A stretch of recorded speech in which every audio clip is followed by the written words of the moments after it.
মহালয়ার দিন গঙ্গা স্নান করাটা কিন্তু অত্যন্ত জরুরি, আমরা সকলেই জানি। কিন্তু এবছর যেহেতু 21শে সেপ্টেম্বর মহালয়ার দিন রবিবার পড়েছে, তার সাথে কিন্তু এই দিনই সূর্যগ্রহণ পড়েছে। আর সূর্যগ্রহণ চলাকালীন কিন্তু গঙ্গা স্নান করাটা শুভ নয়। তাহলে কখন গঙ্গা স্নানটা করবেন, শুভ সময়টা কখন?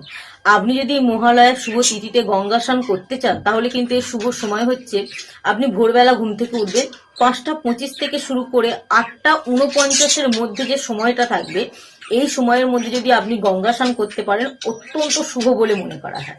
এছাড়াও এই মহালয়ার শুভ তিথিতে কোন দেবতার পুজো করলে আপনি জীবনে সকল কিছু লাভ করতে পারবেন? এই শুভ তিথিতে যদি আপনি মা কালীমার পুজো করেন, তবে কালীমাকে যে পুজো করবেন, কোন সময় পুজো করবেন, সেই সময় পুজোটা করলেই কিন্তু আপনি শুভ ফলাফল পাবেন।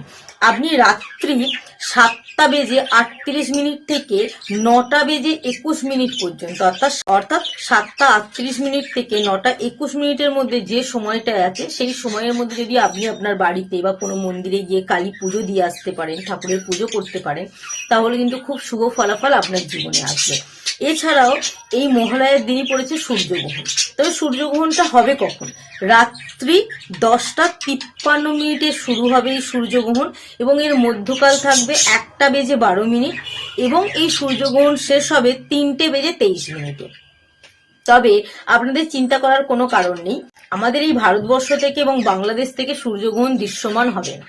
অন্য কোনো দেশ থেকে এই সূর্যগ্রহণ দৃশ্যমান হবে। যেহেতু আমাদের দেশ আর বাংলাদেশ থেকে সূর্যগ্রহণ দৃশ্যমান হবে না, সেহেতু আমাদের এই সময়টার মধ্যে যে কোনো কাজ করলে কিন্তু কোনো অশুভ প্রভাব আমাদের মধ্যে পড়বে না, কোনো নেতিবাচক প্রভাব কিন্তু আমাদের জীবনে আসবে না।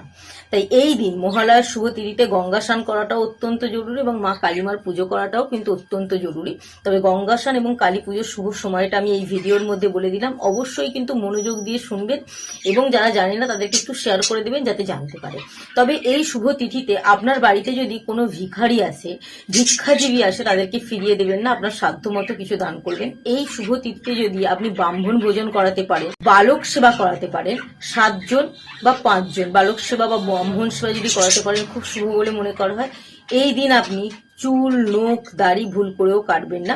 এই দিন যদি এই কয়েকটি জিনিস কাটেন, তাহলে কিন্তু খুব অশুভ প্রভাব আপনার জীবনে পড়বে। এই দিন ভুল করেও আপনি কোনো বাড়ি কিনবেন না, কারণ এই দিন বাড়ি কেনা কিন্তু অশুভ বলে মনে করা হয়। এছাড়াও মাঙ্গলিক কাজ থেকে একটু দূরে থাকবেন।